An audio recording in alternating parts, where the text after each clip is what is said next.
within 15 feet of the area. So after a bit of time looking into the matter, we figured out the best way to try and get the animal out. We tried several attempts with hard-boiled eggs and things of that nature.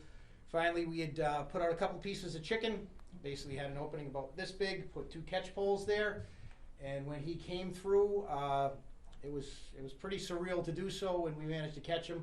Very strong animal for its size. Fairly well behaved, all things considered, until we got the catch poles on it. Then it's a wild animal. Obviously, it tries to defend itself at that point.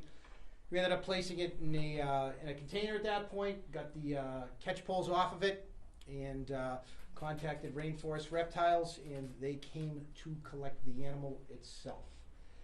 At this point, I'm going to turn it over to Joni from Rainforest Reptiles, and we'll answer any questions at the end. Thank you. Hi everybody, my name is Joan Gallagher. I'm the president of Rainforest Reptile Shows and RRS Oasis, which is our non-profit entity. We've been working with the environmental police since 1996 when we took a cobra out of a school in Stoneham, Massachusetts. Since that time, we've been instructing and training law enforcement and conservation officers all throughout the Northeast, including internationally Canada. We are the people who train the officers, and we do it as a courtesy to them so that they are protected when they run into these issues. And we've been doing it for, well, since 1996 pretty much. Now, as far as Goose goes, he will come and he will stay at our sanctuary. We are in the process right now of building him a new enclosure. I am going to turn this over to Mac in just a few minutes. Mac is the vice president of Rainforest Reptile Shows, and he has an extensive background in monitor lizards. He was the curator of Komodo dragons down at Brevard Zoo. So I'm going to turn that over to you. Hi everyone, my name is Mac, and again, I am the Vice President at Rainforest Reptile Shows. I just want to give kudos to everyone here who were a part of this effort. It's not an easy feat to catch an animal like this, especially with having no real concrete idea of where they are. There was many sightings, but there was only so many confirmed sightings. So I really want to give kudos to everyone here, especially once they did locate him, just to get him in in capture equipment to be able to get him safely captured is a huge feat. I can't understate how much work and effort it does take in order to capture an animal like this that is incredibly elusive. I have been working with animals like this for a very long time. As Joni mentioned, I was an animal curator down at a zoo in Florida and worked with Komodo dragons. I've also worked at other accredited facilities working with all different kinds of animals, ranging from rhinoceroses all the way down to the smallest reptiles, including venomous reptiles. We consult with law enforcement honestly across the country, but primarily in the Northeast, and even federal agents and internationally into Canada, where they do come out to our sanctuary and we work with them, including species like large constricting snakes, things like reticulated pythons, Burmese pythons, monitor lizards, venomous reptiles, so that when they walk in, they have some certainty what they need to do to be safe in that situation and make sure that they're protecting the general public. And we do this as a, like Joni said, a full courtesy to make sure that everyone is staying safe out of, most of the time, out of our own pocket. All of the proceeds that we use to support these animals, and we have probably about 400 animals at our sanctuary, RRS Oasis, are all funded through educational programming that we do to help educate and teach the next generation of why these animals are so important and why we need to save their general habitats, as well as proper pet ownership. This animal is illegal to possess in the state of Massachusetts without the proper permitting, so it's incredibly important that when you are getting pets, that we are doing our research. Other states have different laws, so you have to be mindful if you're going to another state to purchase a reptile or any animal that it matches the laws within that state. Every single animal that we have in our care, we do not purchase a single one. They all come to us from situations like this. Many times they don't get publicized, and then we financially burden all of the costs associated with them, including things like vet care, habitat construction, and making sure that they thrive and have the best well-being possible. Our top priority is always the animals, and we want to make sure that they can thrive in our care. We will be bringing out Goose to allow everyone to see. He is incredibly nervous at this point from the couple of weeks that he's been out and exploring the wilderness of Massachusetts. So I just need for everyone, when he does come in here, to stay very calm and really no significant sudden movements, just because we don't know how he's going to react. He was a previous pet, so he's a little less reactive than, say, a wild animal would be, but that doesn't mean that in a room full of people where he is not used to anything, different scents, different things going on, he may not be reactive. We will allow him to kind of tell us when he's all wrapped up by just his general body language, and I'm going to be watching for a few different factors. If you guys do have any questions or anything like that, we're more than happy to answer anything throughout. Yeah, sure. So do you have any idea how far, distance-wise, he actually traveled while he was out on the loose? Yeah, so I'll let Scott. Yeah, I'll answer that, sir.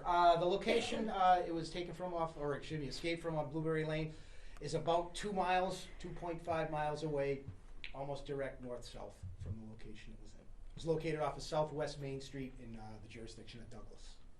Are these dangerous reptiles? Like any other wild animal, they can be. They have razor sharp teeth, pretty sharp claws, and again, this was a somewhat domesticated critter, so it was a little easier. If that was a straight wild one, this would have been a lot harder to do. But yes, any wild animal can be dangerous. When you have an animal that has teeth as sharp as this, claws as sharp as it, basically it's a big muscle also. It's very difficult to hold on to. Did you guys have any scrapes or scratches from catching them? Nope. We ended up. I was defecated upon. But other than that, it is what it is. Are the people who owned him illegally facing any charges or facing any consequences? Yes. We knew this was what was coming. All right. With this particular manner, with most fish and wildlife crimes, you have 5 options. You have a verbal warning, written warning, a non-criminal citation, a summons, or an arrest. This could have reached any of those levels. Through the investigation done by Officer Heward, we stopped by, we spoke to the individual. While they knew they were not in possession of the animal, there's a lot of stuff going around. I was personally at the facility looking at it. The animal was very well taken care of in the time it was there. There was no issues with that. The wounds that people are seeing on it were pre-existing. That's actually part of the reason she had it. She was trying to work with rehabbing. In this particular manner, the state felt, after looking into it, there was no history or anything else like that. All the animals being taken care of. The party was cited non-criminally. Okay, there were 2 charges in it. One being the possession of the animal itself, Chapter 131, Section 25, and then a lack of an importation permit. Again, if you're going to bring an animal into the state of Massachusetts that is required to have a permit, you'd have to have that importation permit also. That was issued as a warning in that particular manner, and it is presently in the court waiting for disposition to be completed. Are there any bad environmental factors associated with having a water monitor in Massachusetts for its? A single water monitor, I'm guessing like a lot of chipmunks wouldn't like it around, quite frankly. But any animal that comes in that has the potential to be invasive, water monitors, anybody that takes a look down into Florida, and Mac and Joni can talk about this a lot more if you need to, but they're significantly affecting the population down there. One of the limiting factors with this particular animal is, again, temperature up here. Okay, that was the big concern on our part. We wanted to find this animal very quickly. They're a very, very temperature-sensitive animal. The only reason we caught it basically is because it came out to sun itself by the asphalt to get warm. Just like a turtle, just like a snake that we have up here. They come up, they warm themselves up with the sun. They're ectotherms. And that's how we ended up catching it, which is what I figured was going to happen at one point or another. When you start getting these into large numbers, then you see what happens in Florida. Florida has almost no small mammal population left because of the invasive reptiles that are down there. Question here. You mentioned something about drawing something. Can you just explain that again? And also the resources and time and manpower to do this. Was it worth it? Okay. The marking was simply basically we marked the street with a piece of paint. Which street? Southwest Main Street, sir. Okay. As for your resource question, well, We have an animal that was released that at one point could have been detrimental to the natural population. We have a population that was put into a great deal of fright by people on social media for an animal that was going to attack small children, eat cats and dogs, with very little scientific information put into it. The resource and man hours, yeah, we put a lot into it, but in the end, we have the animal back. The animal will be taken to to Rainforest Reptiles, where it'll live out a happy, healthy life. So in the end, yeah, I would definitely say it was worth it. Quick question. Sure. So when in the process of finding Goose, those two DCF members, how did that happen? The timeline of how you found Goose in the area. Okay, well, it's DCR, not DCF. DCR, excuse me. That's, Sorry. that's not it, but Zach, would you like to? So it was a Saturday afternoon. We were just out and about. We knew it was in the area. We decided to take a ride over, and lo and behold, it was just sitting on the side of the street. Which street? Southwest Maine. Mm-hmm. We followed it in, and it was like, as Amadi said, 10 to 15 feet off the street. So it was right there in front of us. And where did he go exactly? I know that there was a mention of trying to fish him out with chicken. Explain how that happened. Well, again, none of this would have happened without Zach that particular day. We'd actually had an onlooker come by with a large pickup truck making a lot of noise. We had to shoo away. And in the time, we actually had eyes on the animal. And in the time frame that we were yelling at them to go away, we lost sight of it. Spent about 5 minutes in the woods after that, and I was ready to call it quits at that point because I didn't want to spook it any further. Zach had found a small cavern underneath the root of a tree, which was in direct line of where the animal was, which we all just missed due to the vegetation that was present. Took a look in there, and there's a tongue sticking out at me. So that was how we found him. Are you able to say the closest cross street on Southwest Maine where he Yep, was found? yep. Southwest Maine down by High Street, probably about 500 to 750 feet northeast of the intersection. And which town was this? This is Douglas, sir. Douglas. Yep, it's right before the Connecticut line. That's why we were getting lots of folks reporting it down in Thompson. And I have seen reports that, this thing traveled in excess of 30 miles somehow or another. Somebody reported that Thompson is 13 miles away from Douglas when they touch each other. So, again, I don't understand how that works, but. Did the animal have any injuries? The animal had no injuries that we noticed at the time other than the pre-existing ones. Mac and Joni can explain anything further on the animal's health. Can you was it emaciated at all, hungry, or? Yeah. So since he had been out of containment for such a long period of time, he was very hungry when he first came into our care. We did offer him a meal of different meat products and things like that, and he immediately took them.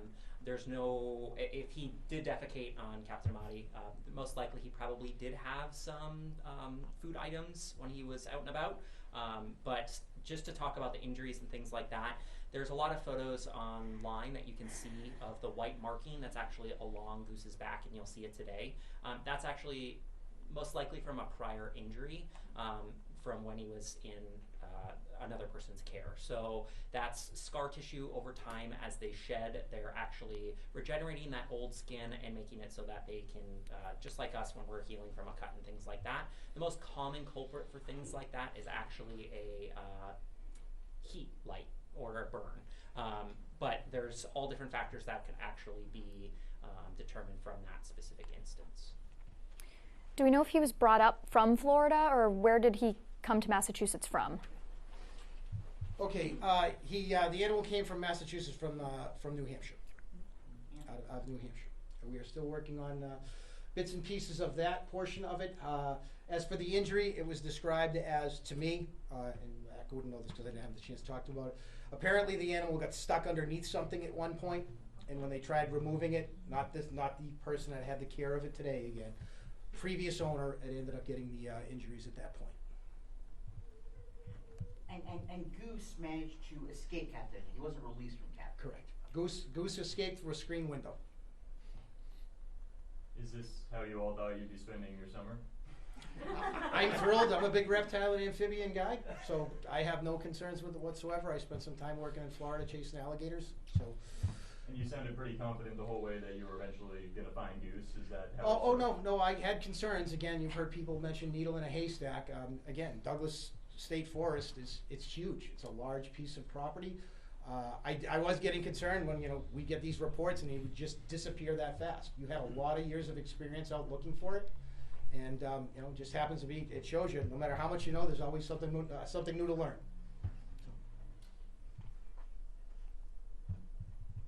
Anything else? We're the man of the hour. Actually, unknown male or female at the time. Yeah. You wanna? Yep. Do you want help? Yeah. Pat and Marty, if you want to help, and I'm just going to talk a little bit about what's going to happen to Goose from this forward. Goose is going to be going for a health inspection tomorrow. He's all set up and ready to go to the vet, at which time we will release some information about that once we have that confirmed. When that is confirmed, he will go back to our sanctuary, RRS Oasis, which is a 501c3 nonprofit, and he will be quarantined for about 6 weeks. We will post a few videos, a few pictures of him, but as far as coming out to the public or anything like that, that won't be happening until he is out of quarantine. We have also discussed for the residents here of Webster, that we will try to have a specific day that if people would like to view him personally, we will try to do that. This all comes down to him, to Goose himself. If he's up for it and we feel that he would be comfortable doing that, we will do that. If he's stressed out and he doesn't feel comfortable doing it, we will not do it, but we will keep everybody apprised to that. And again, I want to say we have received a few donations. I want to thank everybody who has donated. I know Mac touched upon it. We actually started the nonprofit because the co-founder Michael Robuski and myself, Joan Gallagher, funded this, have always funded this since 1996 when we started doing this. So we had to start the nonprofit because it became burdensome. We financially could not do it like we would wanted to have it done. So any donations we do appreciate. We think that would be great, and we will keep everybody updated on that.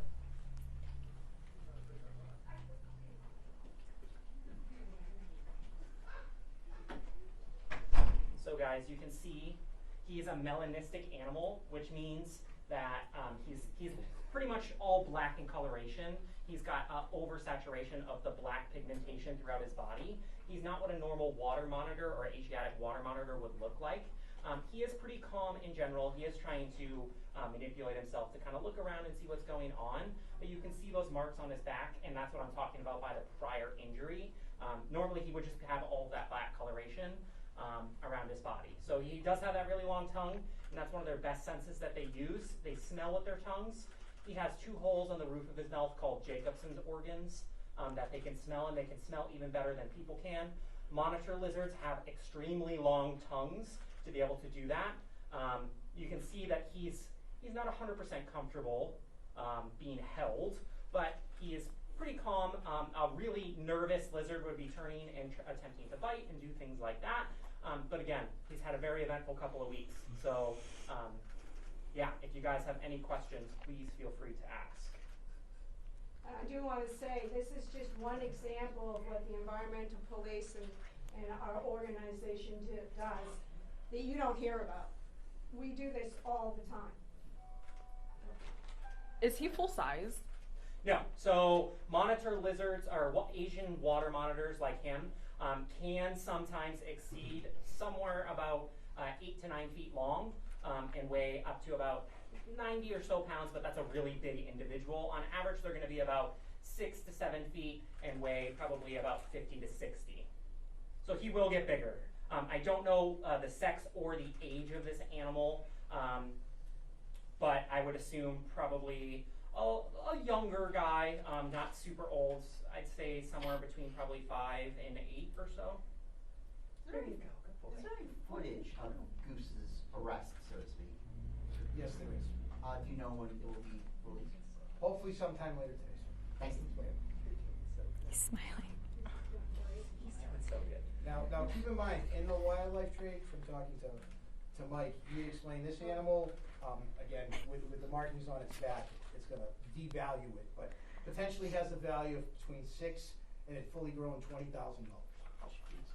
Why are they so expensive? Like what brings up They're their value? rare. The fact that you can't have them, you will find in a lot. Believe it or not, in the criminal trade, you will find with animals it's a status symbol. You'll start off with your excuse me, your lower tier criminals. They'll have alligators and things like that. And as you go up, you'll get into monitor lizards. You'll get into cobras. You'll get into lions, tigers, bears, the whole shebang. Again, it ends up being a status symbol. Some of these animals are very, very rare. And it is also up to breeders. Breeders, when they have one animal, will breed specific animals together to get a new color because that's a product. They can sell that color as a product. And as they do that more and more, where Max said he's melanistic, he's bred specifically for this color. This would be very unusual to happen in the wild. And one other thing, just to talk about a value of an animal like this. At our sanctuary, we don't put a value on any single individual animal. They are all animal life, and we want to make sure that we cherish and allow them to thrive. If you ask me, honestly, I'd have no idea how expensive an animal like that is. It makes zero difference to me. The most important thing to us is that he's going to have a permanent home where, again, he can thrive and have the best well-being possible. He's doing so good right now. I know, it is. So one other thing to think about with these lizards, too, is they can hear. A lot of people don't think that lizards can hear. They do have ears on the side of their heads. That's what that hole is on the side of his head. And they can hear just like we can. They just don't have, say, a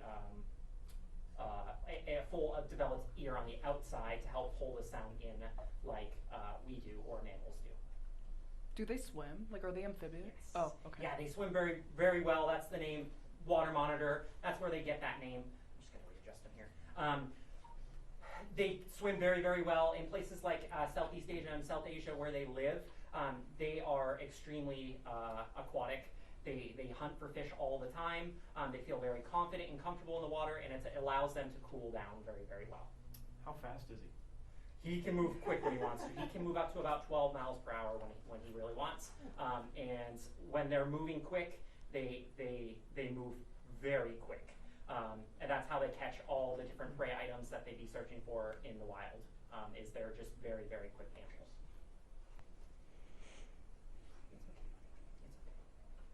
All right. Well, I think from there, we're going to go ahead and put them back and let them rest. Yeah. Okay. All right. Thank you. Thank you. Goose. Well, I mean, with all the memes going around, it's like not a fan. He's no stranger to the camera. Right. He's kind of our unofficial mascot of Webster. Part of me is sad to see him go. So one thing I do want to point out, and I just want to thank all the agencies that were involved in the capture of Goose. Our animal control officer worked hours and hours and hours with the environmental police and the DCR folks. This was a true team effort, and I don't think we would have had the outcome that we had. And the rainforest folks, the reptile rainforest show. Rainforest reptile. Yes. This was a true team effort. It really was, and I'm thankful that it had the outcome that it did. I had my doubts. I didn't think we were going to find him. Then when we had the sightings, there was a little bit of hope there, and I'm glad that we had the outcome, and he's going to a place where he'll be well taken care of. And I just want to thank everybody that was involved in this. That was a huge undertaking for us, and we had a great outcome for it. So, if anybody has any other questions? Just another clarifying question. Do you know where you can find the footage? I forgot to ask about where the footage would be when it comes out today. Apologies. Well, I'm not a media person. My understanding is we'll have something out at our website I see. at one point. That is the goal. And another question, if possible, are you able to disclose the name of the person who owned Goose? I actually, believe it or not, and nobody's going to believe me, that I don't know it. But, so again, those are court records. You could look at it into that regards. I don't know what the chief said while I was out for a second. I did want to make sure to thank all of our partners in this. Gentleman here asked about, again, resources. Again, this is why we're here, folks. We're here to help folks, and again, on our side, if we can help critters along the way. It was a pleasure to work with all of the folks involved. You would not have been able to do this alone in any way, shape, or form. Like I said, I've got a small amount of experience with this. Mike and Joni have a ton. But a good team effort by everybody from Webster PD to DCR to the ACO to Rainforest to us. Again, it's a nice example of what happens when folks work together. You get a good ending out of it. And we'll all move forward. And Again, he's in the Taj Mahal of places to be now, so he ended up lucking out and hitting the lottery. All right, thank you. Thank you. Anybody has anything else? Or?